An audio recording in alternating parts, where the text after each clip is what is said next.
구약성경 899페이지 127편 3절 한 절을 보겠습니다. 우리 가정에서 모두 함께 한 목소리로 합독을 하겠습니다. 시작. 보라, 자식들은 여호와의 기업이요 태의 열매는 그의 상급이로다. 한 번 더. 보라, 자녀들은 여호와의 기업이요 태의 열매는 그의 상급이로다. 아멘.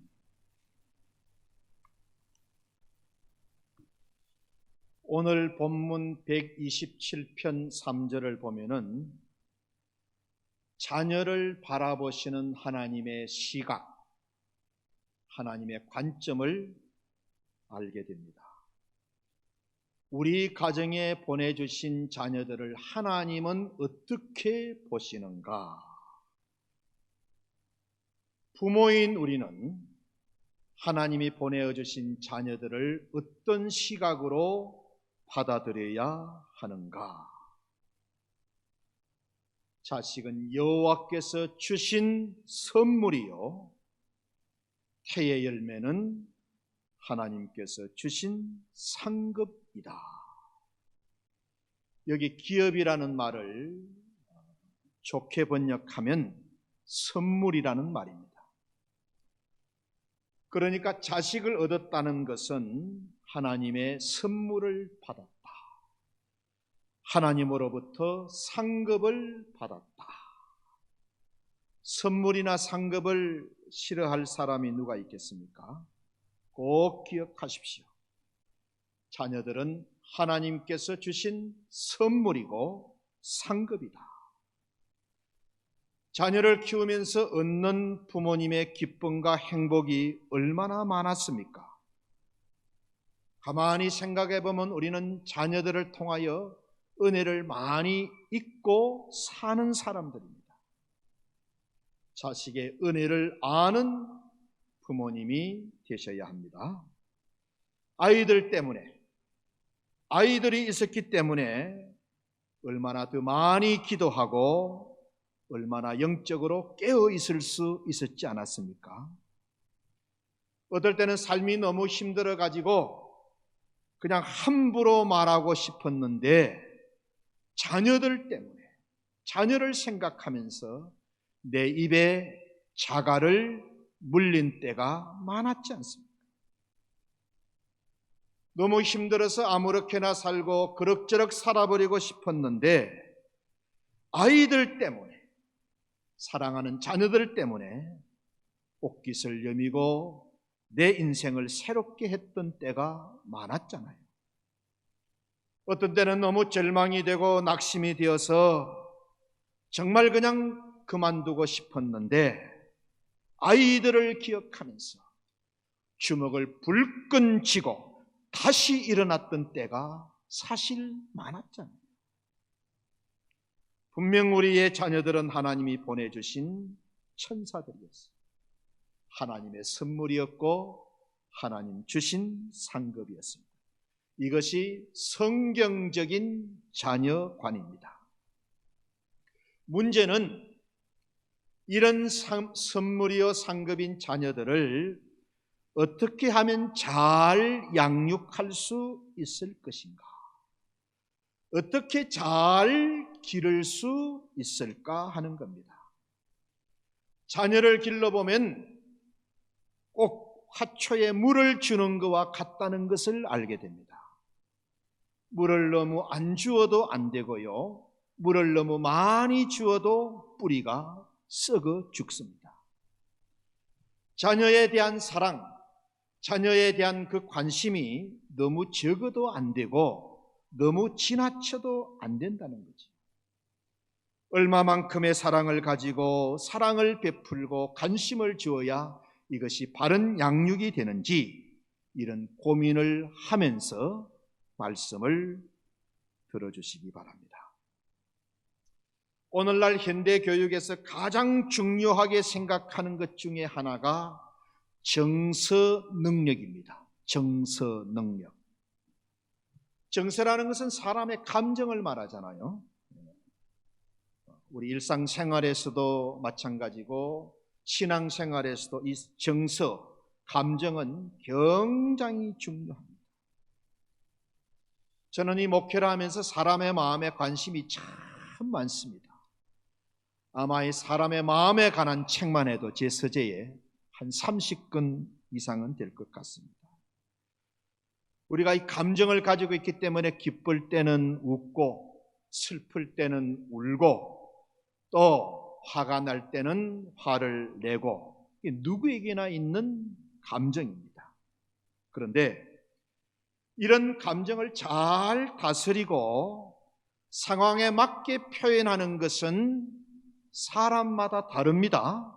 그 사람의 능력입니다. 능력. 감정을 적절히 표현하고 다스리는 이 정서 능력이 부족하면 어떤 일을 만나게 되느냐? 예를 들어서 가끔 보면 기분이 좀 나쁘면 당장 안색이 변하고 말이 거칠어지고 분위기를 깨는 사람이 있어요. 이 감정이 다스려지지가 않는 거예요. 감정에 그냥 휘둘리는 겁니다. 감정 따라 사는 거예요. 감정에 끌려 다니는 겁니다. 아주 옆에 사람도 힘들지요. 주변에 있는 사람들이 어떻게 생각합니까? 너무 힘들고요. 빨리 그 상황을 좀 벗어나고 싶어 합니다. 그걸 누구만 모르느냐? 본인만 모르는 거예요. 남은 다 알지만은 말을 안 하니까는. 그래서 자기의 존재를 굉장히 천박하게 만듭니다. 정서 능력이 떨어지기 때문에. 이게 얼마나 중요한지 미국 명문대 입학에서는 성적 외에 과외활동이라든지 수상 경력으로 그 학생의 정서적 능력을 평가합니다.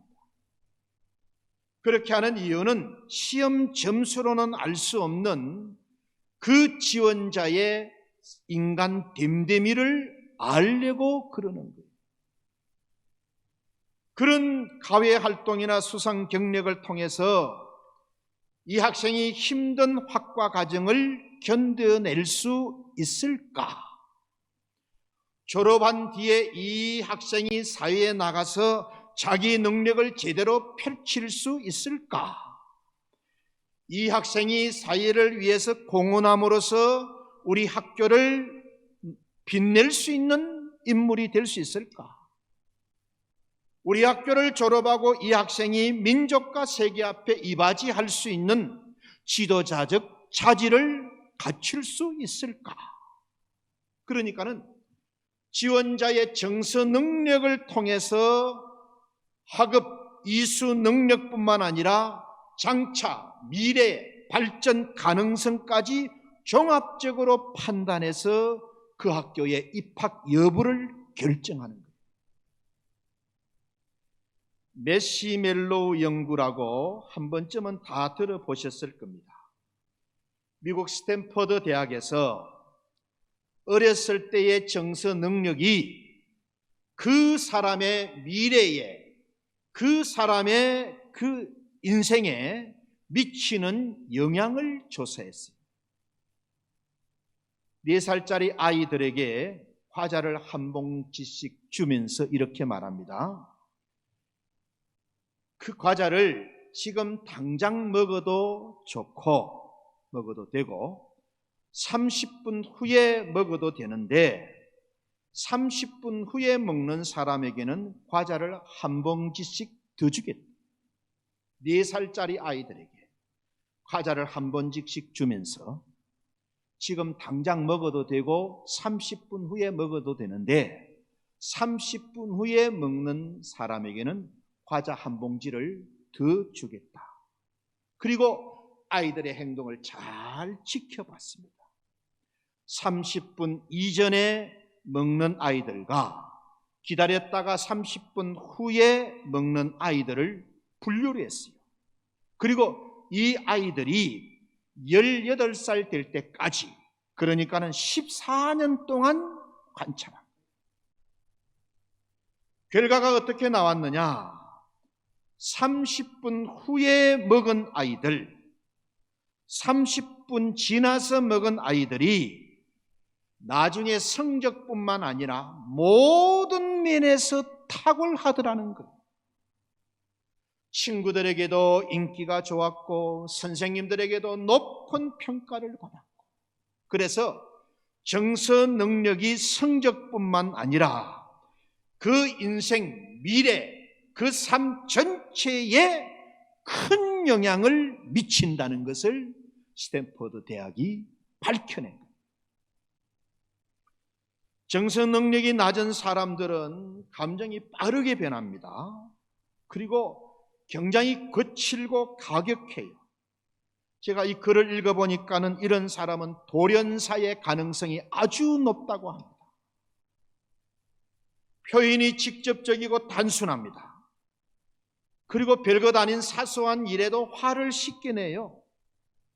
모든 것을 좋은 것과 싫은 것으로 판단해 버립니다. 이 두 가지밖에 없어요. 그리고 다른 사람의 마음을 헤아릴 줄 모르고 할 말 못할 말을 가리지 못합니다. 몸은 어른인데 그 정신과 감정은 어린 아이인 거예요. 심리학에서는 이런 것을 어른아이라고 말합니다.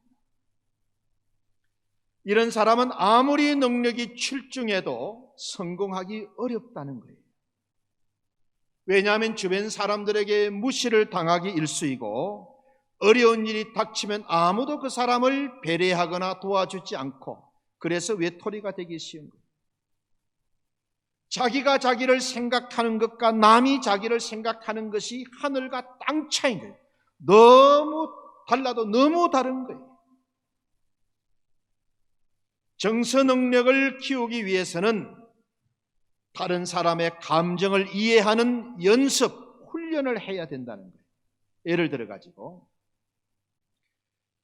아빠가 생일 선물을 사주셨는데 아이가 이게 마음에 들지 않는다고 자꾸 투덜거리는 거예요. 이때 아이를 무작정 혼을 내거나 싫어한다고 새로운 것을 사준다면 어떻게 되겠습니까? 이 불만족이라는 감정을 조절하고 표현하는 기회를 놓친다는 거예요. 네가 그렇게 싫어하면은 이렇게 이곳저곳 다니면서 정성껏 선물을 고른 아빠의 마음은 어떻겠냐? 아이가 자신의 감정이 상대방에게 어떤 영향을 주는지 생각할 기회를 얻게 된다는 거예요. 그러면서 자연스럽게 남의 마음을 헤아릴 수 있는 능력도 조금씩 기르게 된다. 이렇게 연습을 하고 훈련을 해야 나중에 화가 나도 참을 줄 알고 사소한 일에도 흔들리지 않고 의연하게 살아갈 수 있다는 겁니다. 몇 년 전 통계입니다마는 우리나라 초, 중, 고등학생 조기 유학생 수가 1년에 몇 명인지 아십니까? 약 3만 명입니다. 제가 계산해 보니까 하루에 82명이 조기 유학을 떠나는 상황입니다. 미국 내 유학생 수가 한국이 인도, 일본, 중국을 누르고 1위가 되었습니다. 잘 들으세요. 조기 유학에 대해서는 보내는 부모님들과 교육 전문가들의 의견이 너무 다릅니다. 교육 전문가들은 절대적으로 조기 유학을 반대합니다. 왜냐하면 사람이 20살 때까지는 가정이 소중하다는 것을 늘 생활 속에서 경험하고 부딪히며 자라야 된다는 거예요. 행복한 가정에서 자란 사람과 그렇지 않는 사람의 차이는 밥을 먹고 자란 사람과 그렇지 않은 사람의 차이만큼이나 크다는 거예요. 왜냐하면 이 경험이 나중에 커서 행복한 가정을 이룰 수 있는 밑바탕이 되기 때문에. 그래서 사람은 집안이 중요하고 부모가 중요합니다. 꼭 조기 유학을 가려면 온 가족이 함께 가라는 거예요.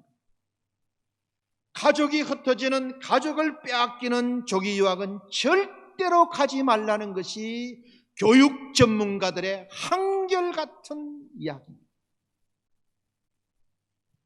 아이를 위한다며 선택한 조기 유학의 대가가 나중에는 가정 파괴로 나타날 수 있을 가능성이 아주 높다는 겁니다.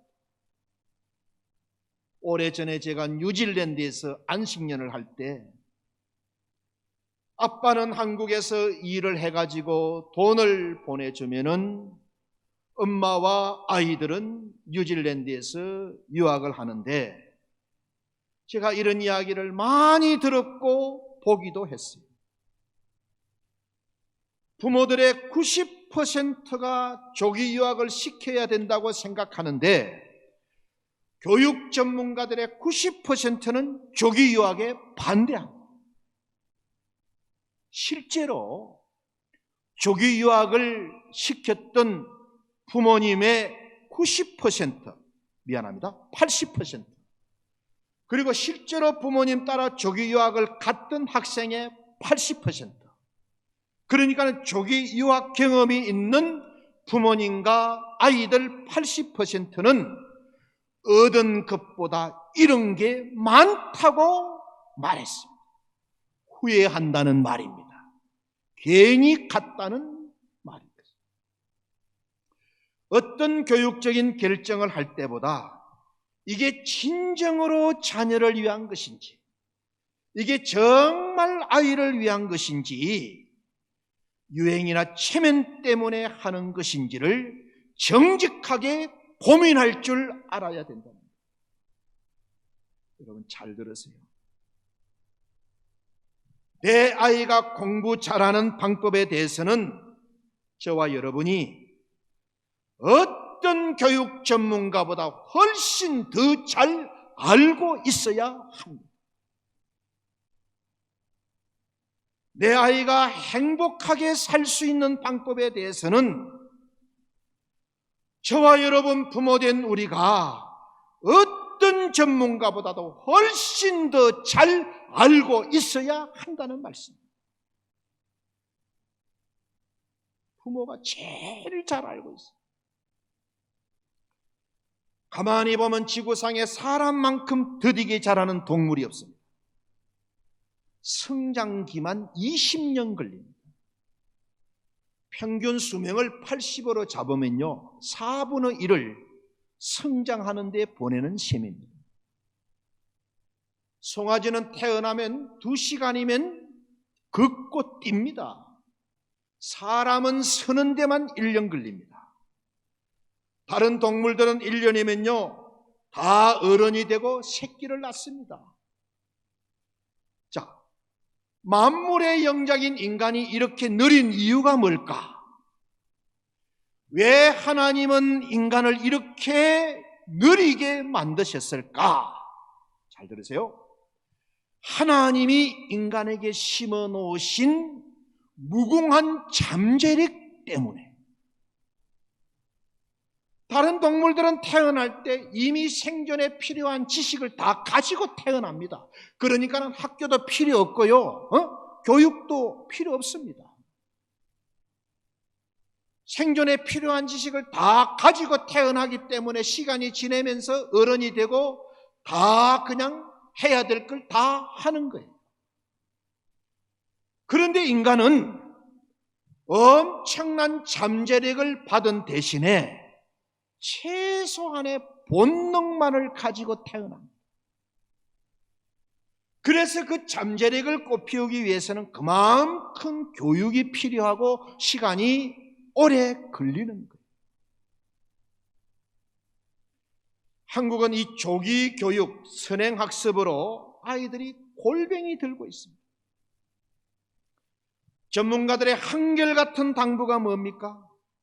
한글, 영어, 수학은 학령기가 되었을 때 가르쳐라. 나이 8살 되었을 때 가르쳐라. 그 전에는 보고 듣고 느끼는 감각 경험에 집중하라는 거예요. 감각 경험에 집중하라. 그 시기에는 감각 경험만큼 효과적인 교육이 없기 때문에, 그러니까는 발달의 단계를 넘어선 조기 교육은 그 사람의 인생에 하나도 도움이 안 된다는 거예요. 그 아이들 이후의 삶에 도움은 커녕 장애가 된다는, 이게 다 교육 임상적으로 밝혀진 일입니다. 자녀를 들성부른 나무로 키우고 싶다면 성급하게 읽고 쓰고 이 셈하는 조기 교육을 적고 마음껏 세상을 경험하게 해주어야 된다는 것입니다. 마음껏 보고 듣고 느끼게 해주어야 된다. 그것이 가장 빠르고 좋은 조기 교육입니다. 요즘 부모님들은 자녀 교육을 유행과 세태에 맞추는 것 같아요. 유행 따라서, 다른 사람 하는 세태를 따라서. 오래전에 우리나라 서울대와 일본의 동경대가 공동으로 연구팀을 만들어 가지고 두 학교 학생 100명을 대상으로 공부를 어떻게 하는지 공부 방법을 조사했어요. 두 나라 최고 대학에 다니는 학생들은 어떻게 공부를 하는가? 재미있는 공통점 하나가 발견됐는데 모두 자기에게 딱 맞는 방법으로 공부를 하더라는 거예요. 100명의 학생들에게는 100가지의 공부 방법이 있더라는 말씀이에요. 서울대 동경대 학생들은 다 자기 나름대로의 방법으로 공부를 하고 자기 나름의 방법으로 성적을 올리고 대학에 입학했다는 거예요. 자연스럽게 자신만의 방법을 찾아서 재미있게 독창적으로 공부를 하더라는 거예요.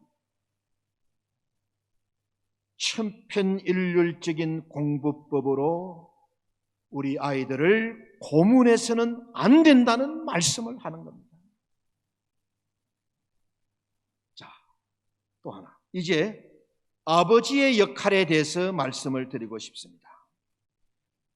아버지의 역할이 매우 중요하다는 것을 안 것은 불과 몇십 년밖에 되지 않았습니다. 그리 오래되지를 못했습니다. 그동안은 어머니에게만 집중했지 아버지가 어떤 역할을 하는지에 대해서는 연구가 없었습니다. 세계 어느 문화권이든지 아버지보다 어머니가 아이들과 시간을 많이 보내고 훨씬 긴밀한 관계에 있습니다. 그런데 연구를 통해 가지고 놀라운 사실이 밝혀졌어요. 우리가 생각하기에 아이들은 엄마에게만 애착을 보일 줄 알았는데 생후 1년 된 아이들이 아빠에게 보이는 애착이 엄마에게 보이는 애착과 큰 차이가 없더라는 거예요. 그러니까 아이가 아빠에게도 똑같은 애착을 보이더라는 겁니다. 그런데 똑같이 애착을 보이는데 애착의 강도는 같지만은 아빠는 영향을 끼치는 영역이 다르다는 거예요. 아빠는 집 밖 세상에 대한 창문입니다. 아이들이 아빠를 통해서 세상을 보게 된다는 거예요.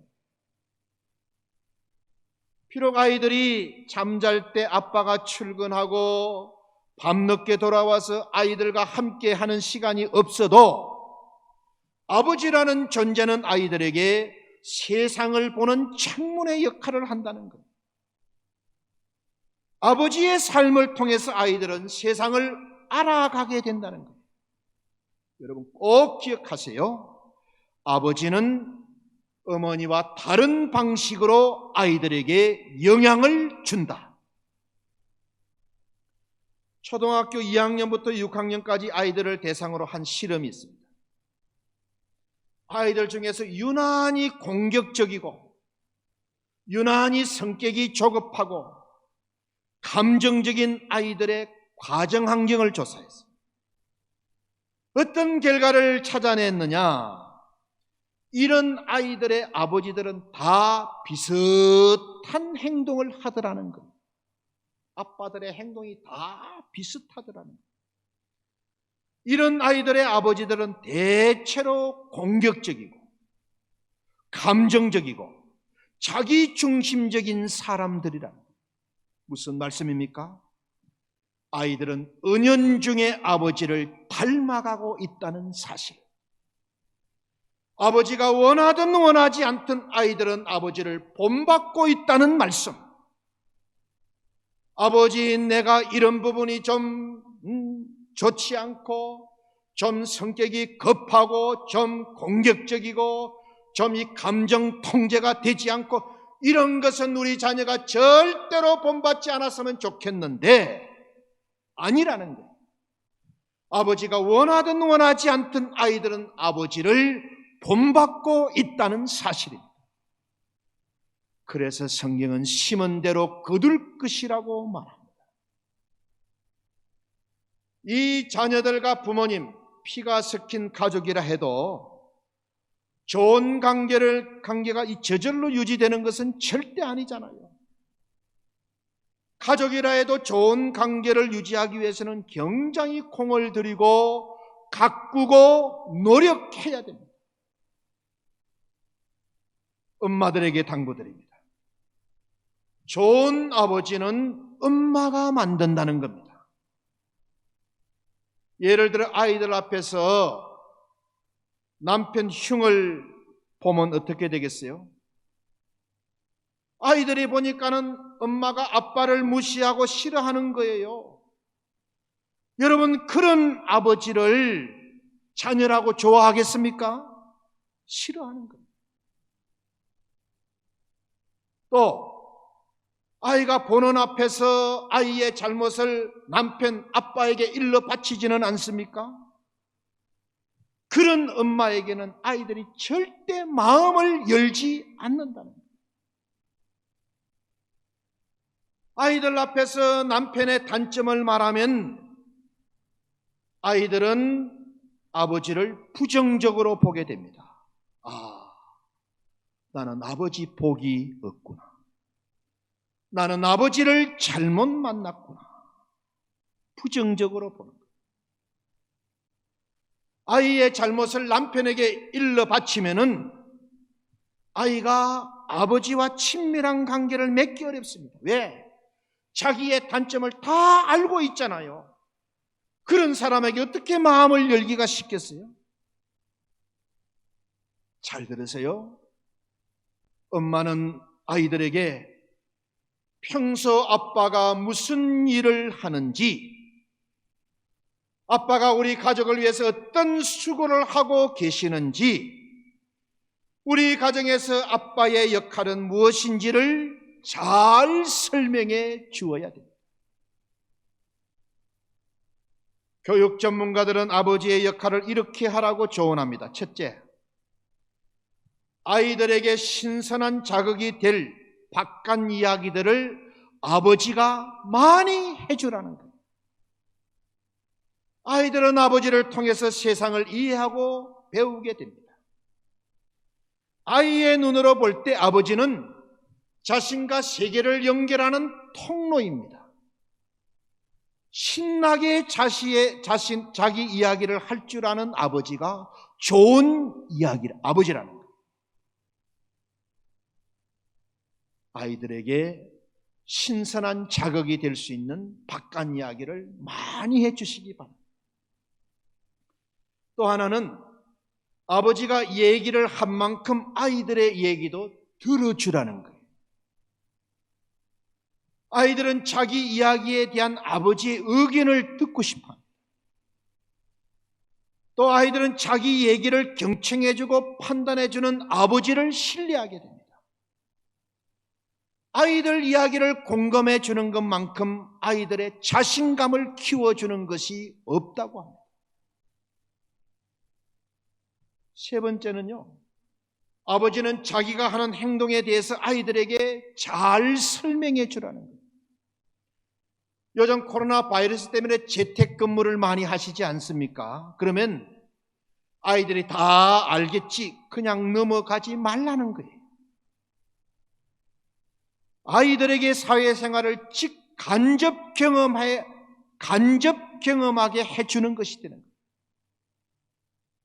아버지의 설명을 듣고, 사회가 이렇구나, 세상이 이렇구나, 사회생활을 간접 경험하게 되는 거예요. 그러면서 아이들 자신이 닮아야 될 역할 모델을 아버지로 삼게 된다. 어떤 교육학자는 자식을 기르는 것을 대나무를 기르는 것과 같다고 말했습니다. 대나무를 기르는 것과. 제가 그 글을 읽어보니까는 대나무는 먼저 땅속으로 멀리 뿌리가 뻗어나갑니다.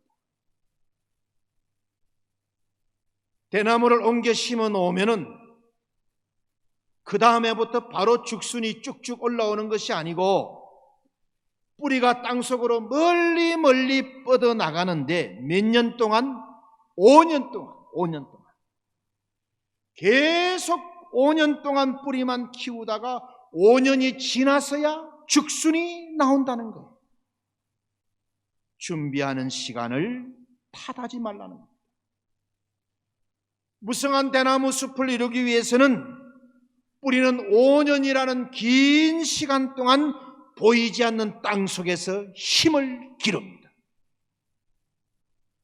그리고 때가 되면 땅 위로 모습을 드러낸 죽순은 하늘로 치솟으면서 빽빽하고 무성한 대나무 숲을 이룹니다.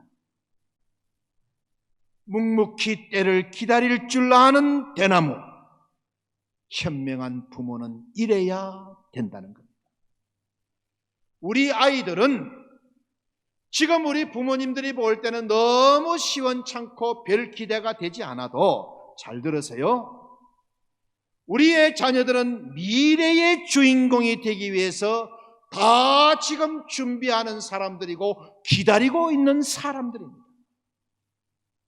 그래서 지금 내 아이의 모습이 좀 만족스럽지 못하더라도 때를 기다리면서 기도하는 부모님이 되셔야 돼요. 세계 최고의 발레리나가 된 강수진, 5년 전에 이분이 우리나라 국립발레단 예술감독으로 은퇴하셨어요. 그분의 생애를 기록한 글을 읽어보니까는 이 강수진은 그야말로 대기만성이에요. 중학교 들어가서 처음 발레를 했답니다. 그 시작도 아주 우연한 것이었는데, 예술중학교에서 한국무용을 전공하던 중학교 시절에 수업 시간에 발레 해보고 싶은 사람 있나? 선생님 질문에 자기도 모르게 무심코 손을 든 것이 발레와의 첫 만남이었답니다. 첫 만남은 그렇게 우연한 것이었지만은 그 이후 발레에 대한 강수진의 사랑은 정말 치열했습니다. 밤이면 토슈즈를 안고 잠이 들었고 새벽이면 엄마보다 먼저 일어나서 혼자 찬밥을 챙겨 먹고 연습을 하기 위해서 학교로 달려갔답니다. 마침 어느 날 학교를 방문한 모로코 왕립 발레학교 교장의 눈에 띄어서 유학을 떠납니다. 그런데 이제 막 발레를 시작한 이 강수진이 유학 가서 고전을 면치 못합니다. 그때 그 학교에서 이름이 강수진이 아니고 남들이 어떻게 불렀느냐? 학교에서 발레 제일 못하는 애. 그런데도 발레를 사랑하는 마음에 밤잠을 줄이며 연습합니다. 마침내 1986년 나이 20살에 슈투트가르트 발레단의 최연소 단원으로 입단합니다. 세계 제1의 발레단에서 이 발레단 역사상 가장 나이 어린 최연소 단원으로 입단합니다. 세계가 놀랐죠. 그로부터 10년 뒤에 1996년 프리마 발레리나로 세계 앞에 우뚝 섭니다. 전 세계가 강수진에게 박수를 치고 찬사를 보냈습니다. 제가 그 글을 읽으면서 만약 그녀의 어머니가 14살에 발레를 시작하려는 딸에게 넌 너무 늦었어, 평소 하던 거나 열심히 해라 그랬다면 우리와 세계는 강수진의 아름다운 발레를 볼 수 없었을 거예요. 제가 이 설교를 준비하면서 유튜브 동영상에 들어가서 강수진의 발레를 봤는데 인간의 몸이 아니에요. 얼마나 부드럽고 얼마나 감동적인지. 그녀의 어머니는 절대 조급해하지 않았어요. 재능을 키우는데 늦은 시간은 없다. 재능을 키우는 데는 시간에 늦음이 없다. 확신 또 확신한다. 그래서 한순간에 발레에 빠져버린 딸을 위해서 온 힘을 다해서 뒷바라지를 해줍니다. 밑빠진 독일수록 묵묵히 물을 채울 줄 아는 부모가 되셔야 합니다. 지금 부모인 내 눈에는 전혀 가능성이 없어 보이는 우리의 아이들일지라도 잘 들으십시오. 묵묵히 참고 기다려 주십시오. 언젠가는 자기 길을 찾아서 대나무처럼 쭉쭉 성장해 나갈 것입니다. 대나무가 땅속에서 5년 동안 뿌리를 기르며 솟구쳐 오르기를 기다리는 것처럼 지금 우리 아이들이 보내고 있는 시간도 결코 무의미하거나 의미 없는 시간은 아니라는 말씀. 2002년도 노벨 화학상을 수상한 사람은 일본의 다나카 고이치라는 사람. 명문대를 나온 사람도 아닙니다. 대학에서 학생을 가르치는 교수도 아니었어요. 지방에 있는 한 중소기업의 연구원이었어요. 연구를 하도 하고 싶어가지고 승진시험도 거부한 채 실험에 몰두합니다. 밤을 지새우며 실패를 거듭한 실험 끝에 마침내 노벨 화학상을 받습니다. 어떻게 화학 분야에 관심을 갖게 되었냐는 기자의 질문에 제가 과학에 관심을 갖고 평생을 몰두하게 된 것은 초등학교 때 한 선생님을 만난 뒤입니다. 그 선생님 이름이 쿄조 선생님.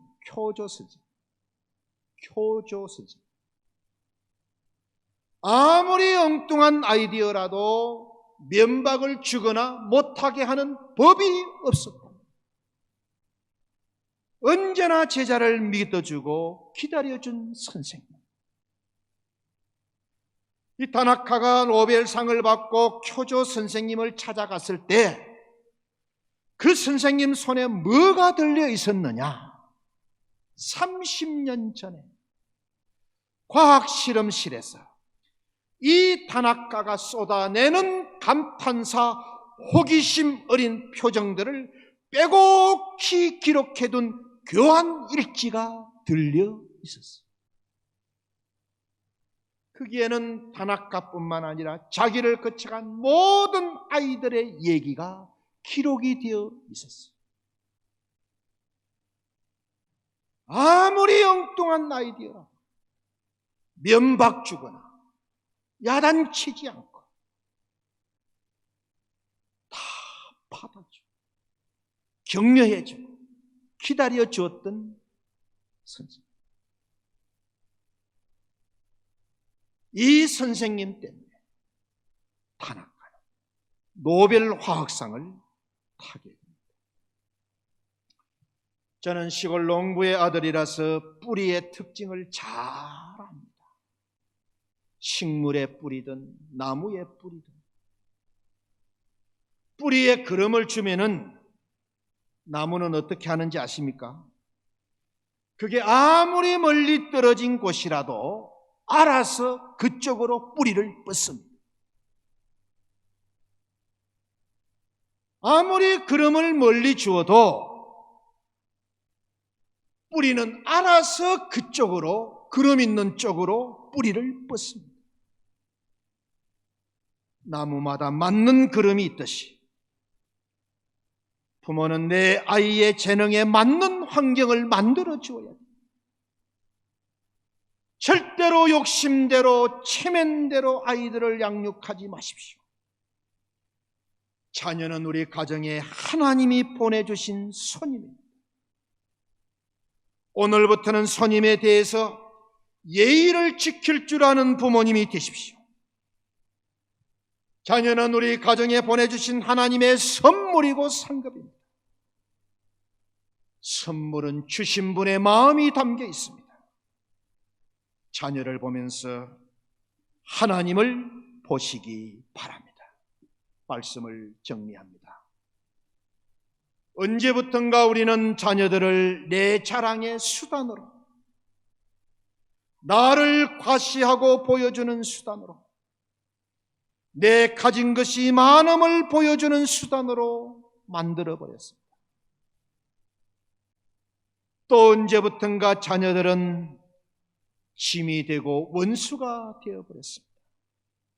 내 마음대로 안 되니까는, 내 욕심대로 안 되니까는. 잘 들으십시오.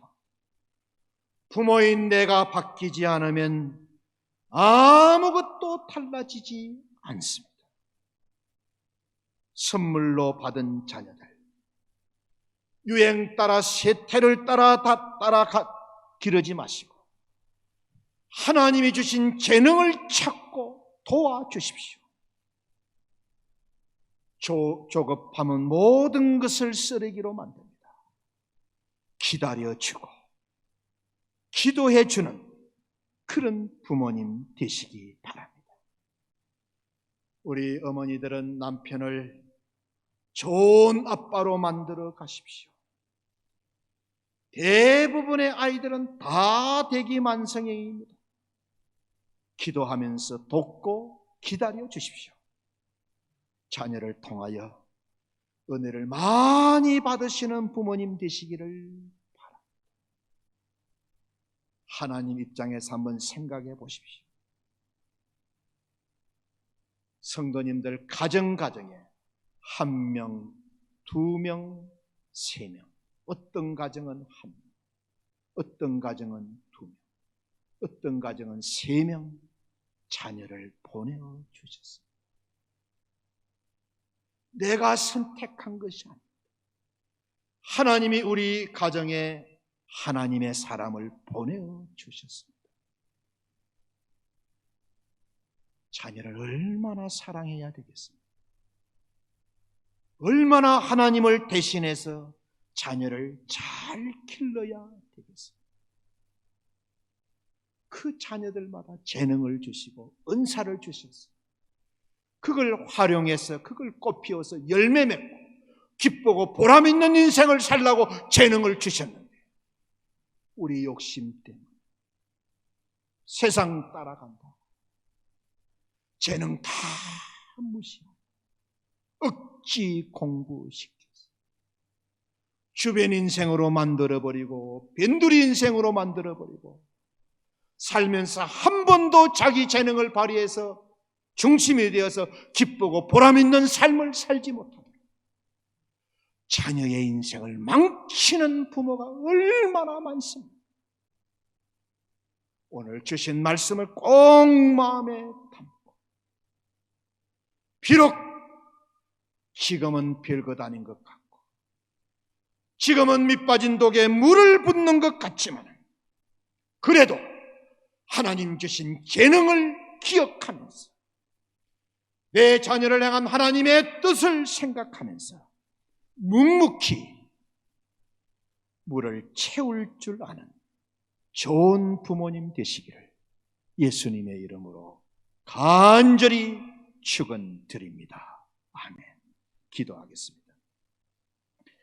우리에게 자녀를 주신 하나님, 자녀는 선물이요 상급임을 잊지 말게 하여 주옵소서.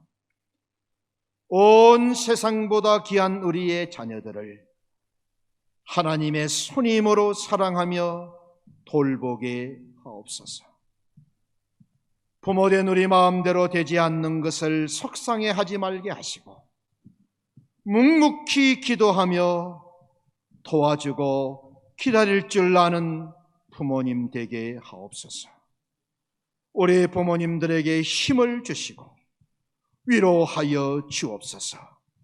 우리의 자녀들을 낱낱이 품에 안아 품어주시고 이름도 불러주시고 손도 잡아주시고 두 손 들어 축복하여 주옵소서. 예수님의 이름으로 간절히 축복하며 기도드립니다. 아멘.